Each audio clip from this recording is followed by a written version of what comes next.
کفار مکہ نے بھی ہمارے پیارے نبی صلی اللہ علیہ وسلم کی شان میں غصہ خانہ اشعار لکھے تھے، لیکن وہ اشعار ہمیں کہیں نہیں ملیں گے، کیونکہ صحابہ نے نہ ان اشعار کو کبھی یاد رکھا اور نہ آگے شیئر کیا، اس لیے وہ سارے غصہ خانہ اشعار وہیں فنا ہو گئے۔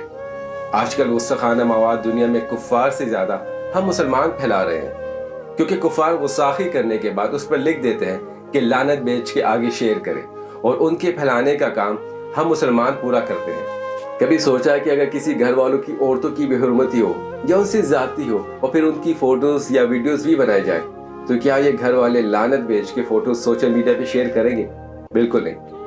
بلکہ وہ جہاں کہیں بھی اسے دیکھیں گے اسے چھپانے کی کوشش کریں گے اور پوری کوشش کریں گے کہ ان کو انصاف ملے اور گنہگار لوگوں کو ان کے منطقی انجام تک پہنچایا جائے۔ ہمیں چاہیے کہ جب بھی ہمارے پاس کوئی بھی غصہ خانہ مواد پہنچے تو اسے دیکھے بغیر ہی اسی وقت ڈیلیٹ کر کے رپورٹ کر دیں، اور قرآن کے دفاع میں ایسی ویڈیوز اور فوٹوز بھی نہ بنائی جائیں کہ جس میں گستاخی والی ویڈیوز کو دوبارہ بتایا جائے،